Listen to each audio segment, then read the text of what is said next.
Aaron's family's been waiting since the playoff here last season for his arrival and for him to take another chance at a Emporia Country Club tournament win.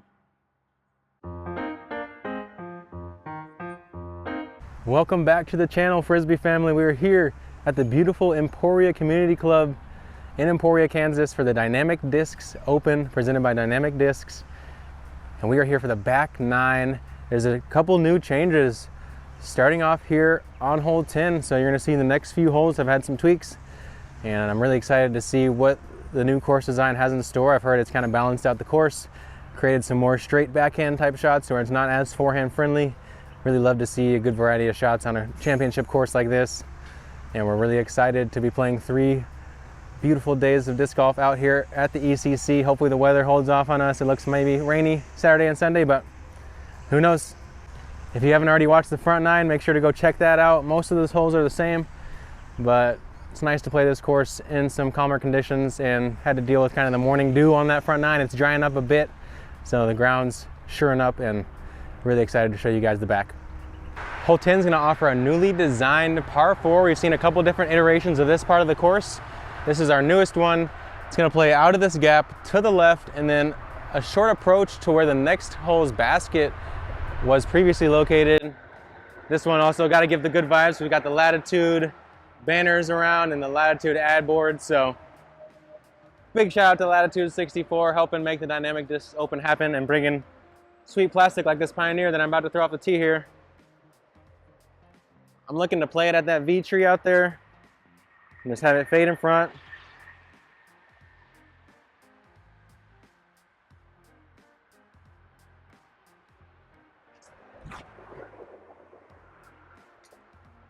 Oh, just inside, caught a tree trunk. It's gonna be hard to birdie from there, but let's see what kind of line we have. I definitely hit the tree trunk to beat coming out of this gap. Beat that one, you'll get down into the clearing somewhere by this bunker of trees. I still got about 330 feet in, so I'm gonna take my honor, just try to jam it at the right side of circle 1. I do have a low ceiling, so it's gonna be hard to park this one. Really just looking for any kind of look.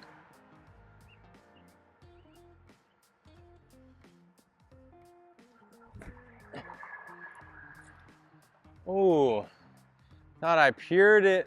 We made some good progress even after that branch hit, and have a long look for birdie. I felt like I really pushed the ceiling as much as I could possibly do there while trying to keep it clean, but barely clipped it. Outside chance after hitting the tree on both shots so far. Can't be mad at that.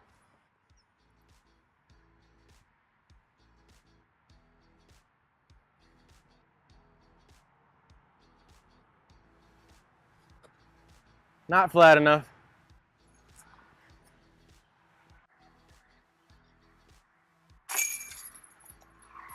Yeah, I'm really enjoying this new par 4. I think it's on the shorter side, but it requires good accuracy off the tee.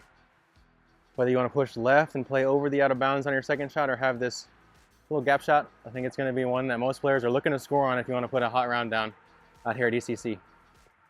All right, this is our first look at the new 11th 395-foot straight shot. Really suiting the right-hand backhand well. Forehand's almost not an option unless you just are only a forehand player. I'm really enjoying the look of this one so far. Plays gently up the hill. Looks like a nice power fairway driver. I'm going to take my honor once again. Try to put it out there on a touch of turn. Have it fight out.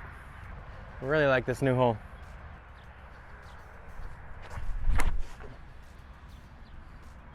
I need to get that back to the left edge. And I believe it did get there. Just a matter of whether or not it skipped at all. Either way, I'm pretty happy with that line, and we'll test out one more just to see what we're looking at. Maybe I'll go rive shot and see if the long miss is a good play. All right, Megan's requesting a James Conrad run up. These tee pads are already pretty long, but we'll give you guys what we got.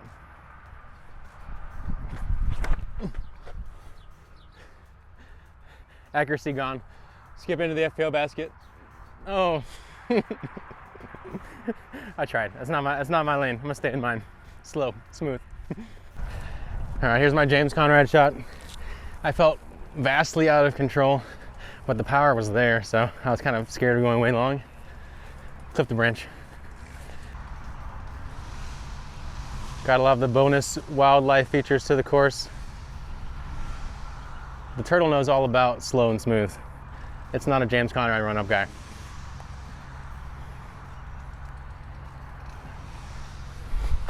Love it. Let's go. I liked my line off the tee, just need to give it a little more height to give it a chance, but able to capitalize on a big putt.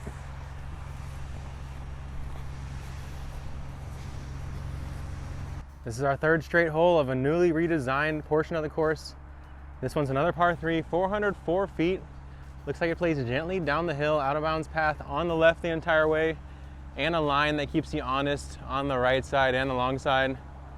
We're playing on an elevated basket in the small cluster of trees, so I think you can kind of play the same disc as the last hole, maybe just put a little bit less power on it. For me, that's going to be the honor once again. Playing it flat at that tree right of the basket, hoping to just get a little bit of fight out throughout the flight. Gotta love these long tee pads, I can't say it enough. Usually I have to stand off the back of the tee box and kind of make that transition for my first step. But here I just get to stand on the back of the tee and be on a flat surface the whole time. What a luxury.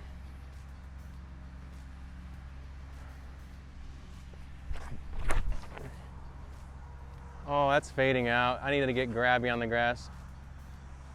Not gonna do it. Ooh.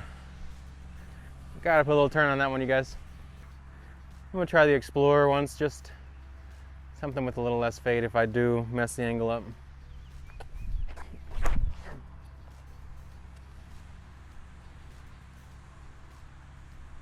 Yeah, just high again. Same result. Gotta make an adjustment, especially in this right to left wind. The adjustment is back to the honor again. Get it low with a little bit of wing angle turn.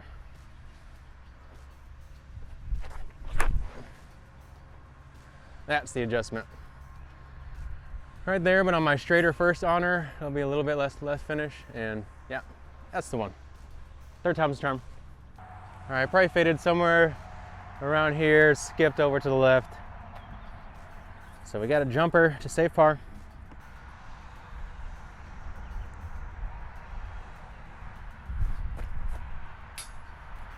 Ooh, right off the top, right to left, just kept me up. But I committed, can't be mad at that. Here's where that second shot ended up, right there in the money spot. I'm gonna make sure to get it low on this hole. I think you'd rather miss low into the ground short than have a chance of taking an unnecessary stroke by missing your nose angle high. And we gotta take bogey. That's all right. We learn stuff, and that's what it's all about here in practice days. Learning, solidifying your game plan, making sure your body feels good. Because who cares what you scored in practice? Nobody. Hole 13, one of the most challenging holes on the course last year, a par 3. If you want a birdie, you have to play directly over this out of bounds off the tee. And you gotta fly at least 375 or more to clear that wall of out of bounds. It looks like they did move the out of bounds shorter than last year. Basket's still in the same location. It says 397 on the tee pad, or on the tee sign, but I just lasered it at 454. So definitely playing as the same pin location as last year, maybe just easier out of bounds conditions. I'm gonna go Snorlax Rive. Really gotta make sure to hit it nice and flat. Maximum golf power, so about 85%.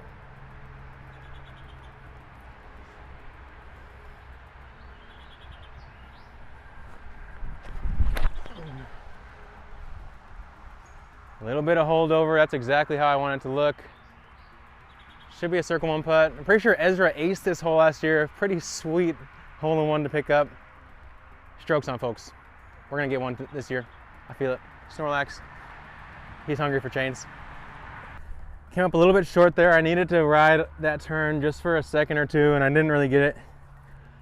But I'm happy with this look on the bonus birdie.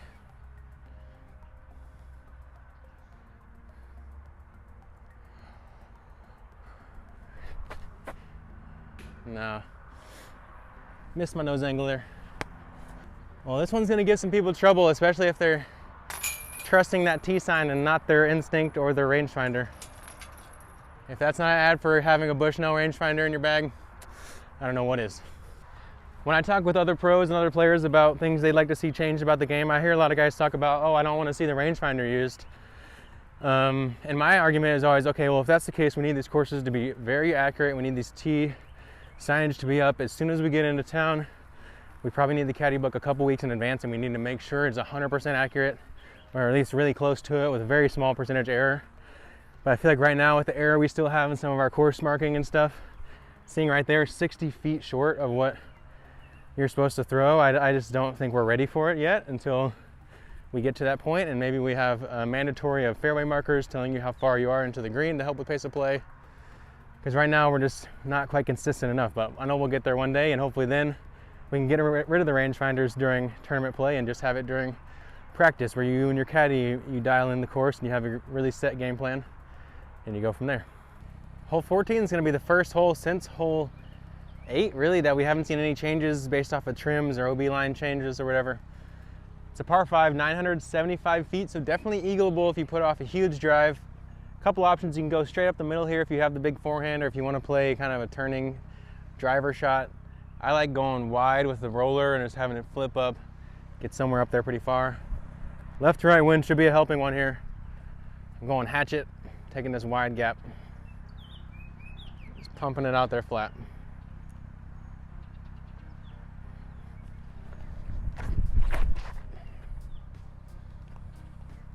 I like that angle, right and left for a little bit.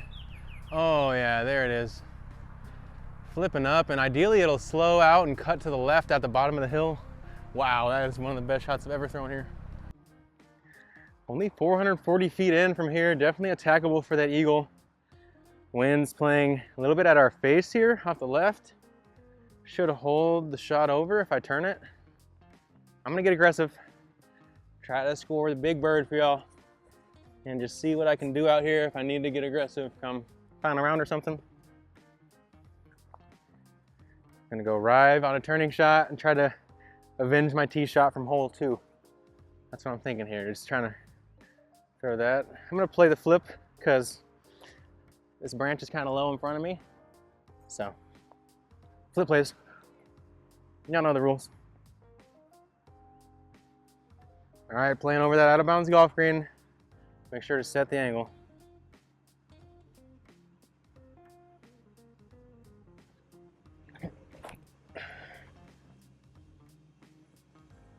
Half set, not gonna do it. Hopefully it finds inbounds over there though. I think I just got super lucky and found a tiny little inbounds pocket over there. But I gotta commit a little harder there.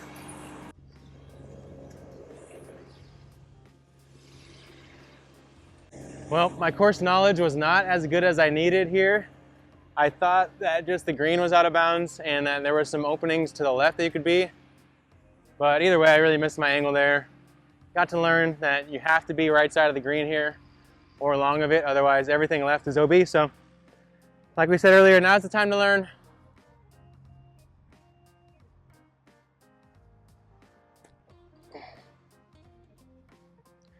Another little flex, the Soggy Bomb Slammer, should be a putt. Last year in the Howling Wind out here at DDO was where I really fell in love with the Soggy Bomb Slammer, and after a year of throwing it a little bit more, feeling good to have that slot in my bag dialed in out here on this open course. I'll probably be throwing it for most of my approach duties inside of the 250 foot range.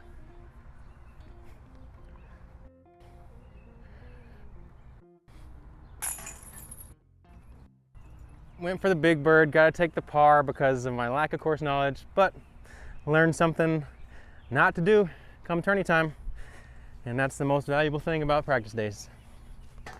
Hole 15 is a power hyzer thrower's dream. Par 3, 440 feet.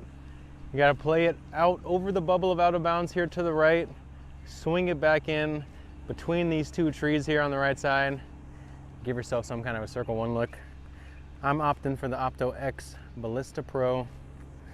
Really been loving this disc. Gotta make sure, I'm gonna play it kind of at that basket you can see in the distance. A little bit of hyzer out of the hand. It's a good visual.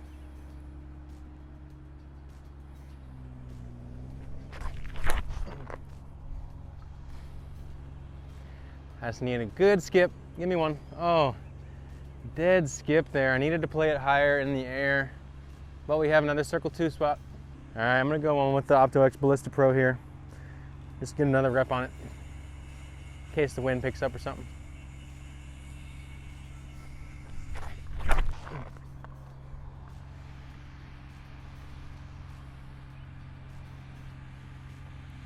Wow, maybe that's the one for me. Just jam it as hard as I want flat, and then it just knife fades in. It's so slippery, it skips every time. Megan's over here looking crazy because she said, "I told you so, babe." She's telling me with a couple decisions already. Thanks, babe. Come tomorrow's round one, I'm gonna opt for that beefier blue Ballista Pro up there. But for now, we got a C2 look. Hung in a little bit too low there and a little too wide.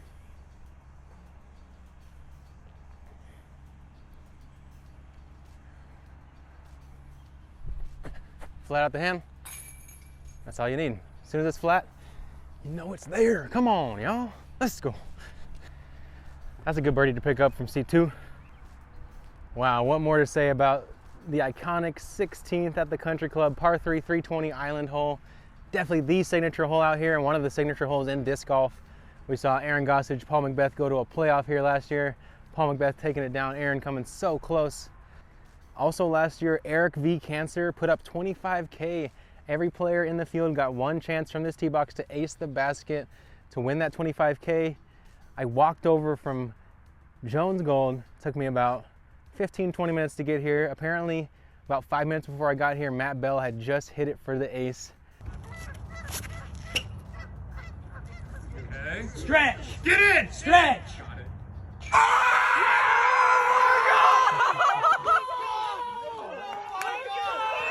I stepped up, took my my Glow Pioneer, put it out there, it looked so good, and hit the cage about 3 inches low to match Matt and steal half of his money. It was the most heartbreaking and most like just roller coaster of emotions I've had in one shot in disc golf probably.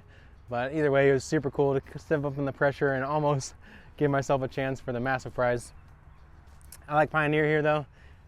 Not much wind, so you can play putter, you can play mid, you can play driver, whatever you want to throw. You'll see some players taking spike hyzers, you'll see forehands, you'll see straight shots. I kind of like just the flat shot with the Pioneer that just stall fades a little bit. We'll wait for these guys to putt out and we'll give it a shot. This is one of those holes I put a water dog in just for this shot. Going with the Gold Burst Pioneer, butter popcorn boy.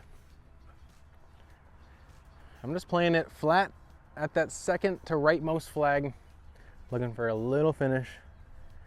Definitely a fan of this left to right wind for this type of shot.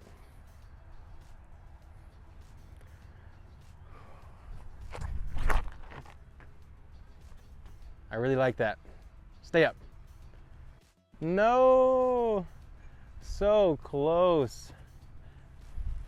But looks like I probably got to go to the drop zone. Uh-oh. All right, I'm gonna try one more. With the wind being down this year, that straight shot with the Savior is really feeling enticing for me. So I'm gonna play one of those. Might end up going with this during the tournament. If I can put this on again. Yesterday I parked it. If I can do it 2 for 2, I'm choosing it.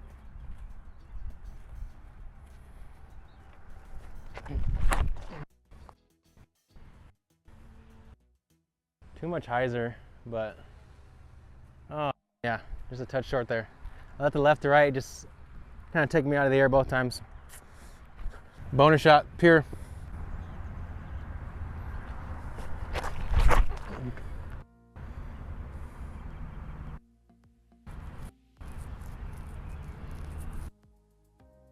We're on the island. We can do it.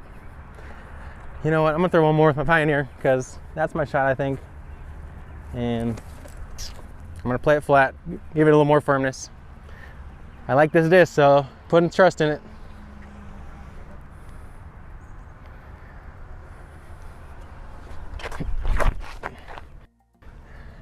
And I'm swimming too, apparently. No, that's close enough. We're gonna get that. Oh my. Come on, little guy. Your wing okay? Yeah, you're good. Just hanging out. I know, yeah, I know. We're evacuating the geese from their drop zone home. And I have to take the walk of shame and throw from the drop zone and force them out of their home. It's just a double whammy. But even though my disc is half dry, the out of bounds line is up on the ridge. Try to chip this one in.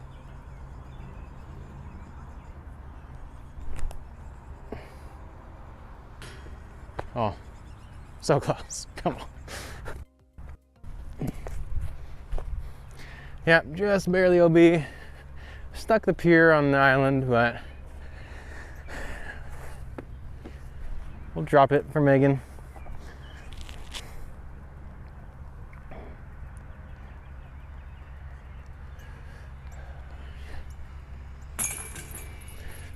No fear. Zero. Stone cold. At least all my misses is close. Hole 17 is going to be a very challenging par 4. 745 feet, dog legs right. The second portion of this fairway. The first shot is going to be a straight shot that plays over this gentle mound to kind of a blind landing zone. They did bring the out of bounds line in a little bit on the far left side, so you can't just blast it out there over the hill anywhere to the left. You have to control the end of your flight here, which is going to make you either play an accurate distance driver shot or kind of a super firm fairway driver. I'm going to play Snorlax drive, a little bit of turn at that kind of tree with all the arms and the back wall.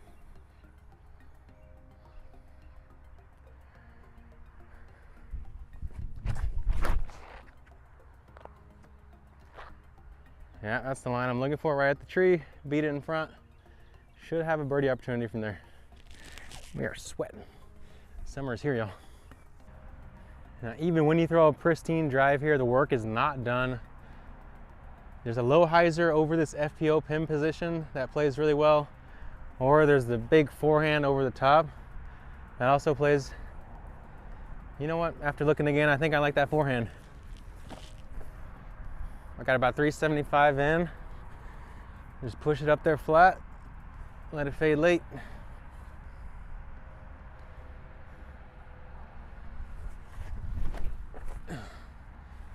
A little too much hyzer out of the hand, but I gave myself an open jump putt, and we've already made a few of those this round, so let's see what we got. I'm gonna try one backhand with the honor, just for practice. That was my first initial thought process.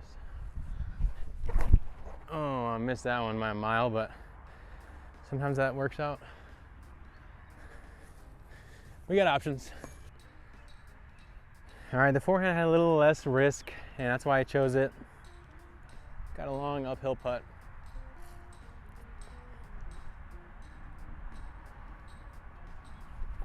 Flat. No! Thought I cashed it. Just didn't quite give it the pace though. There's a par on the 17th. It's a great birdie to pick up, one that's gonna make you feel really good and dialed in. I really love how they cleared up visuals to the pond. Doesn't like come into play a ton, but for the fans, now you get to watch a whole bunch more action just from standing anywhere around this pond. And it's gonna be a big key feature for the spectating people, and yeah, just opening up sightlines on a course like this. It's gonna be good for everyone who's here for the experience. We have a new tee pad location for hole 18, adding just a little bit of extra suspense and viewing pleasure for you fans. They brought us up here to the left, not much further, but definitely adds a little bit of treachery to the shot, forcing you to, I don't know, it just feels like you got to get a little bit flatter on this one than you did on the previous spot. I'm liking this blue orbit rive. Just rip it flat towards that line of flags up on the hillside there. Try to get a little gentle fade.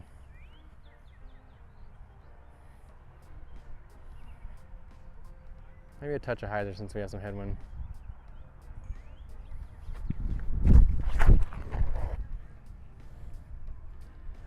Stands up, gonna need it to push.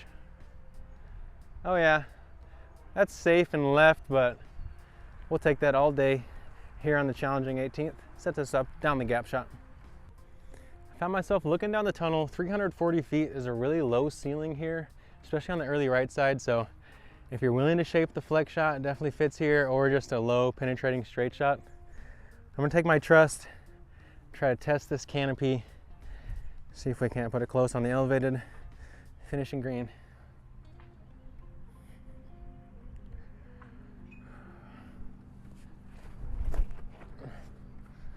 A little bit of turn. I'm gonna need that to fight or get down.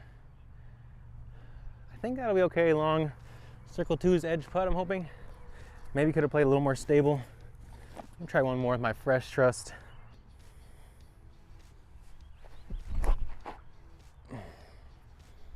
I would have fought the line better, but I just didn't give it the height. All right, we're gonna try the flex shot just to make sure we exhaust all the options.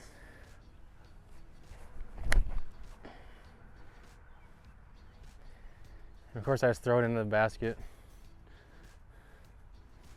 Well, there's a lot of options. I did like that one, but to me, the reason I didn't choose it was because if I miss my angle, I'm gonna go out of bounds left, whereas if I miss this straight shot, I'm gonna hit this canopy, and par is probably the worst I can take, whereas I feel like with the flex shot, I could bogey potentially. So that was my thought process there. But if I do need to score in that situation coming down the stretch, probably play the flex shot just to make sure, give myself a chance and don't have to deal with the low ceiling. Little right to left wind, keep us in the air here.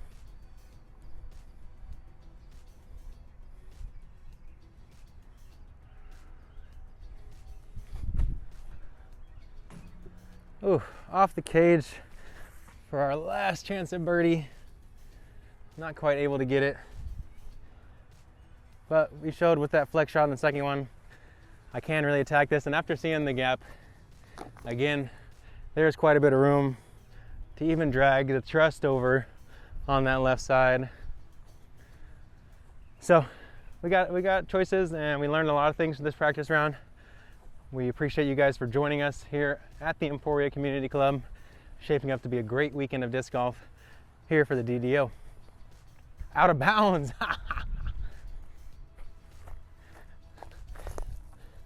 That soft flex looked really good, but I think it just landed on the edge and kind of stood up, rolled to the out of bounds. So is an option, but I think that mid-range is probably the safest one coming in. That's why I chose it. And that is all she wrote for the Emporia Community Club in preparation for the Dynamic Discs Open presented by Dynamic Discs. Big thanks to all my sponsors for helping me get here throughout the season.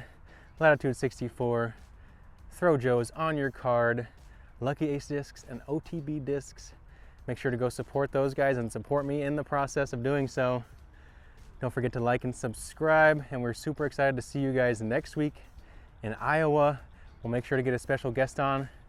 Maybe even the Iowa kid himself, String Bean Gannon Burr. I don't know. Let's see. Get in his DMs, y'all.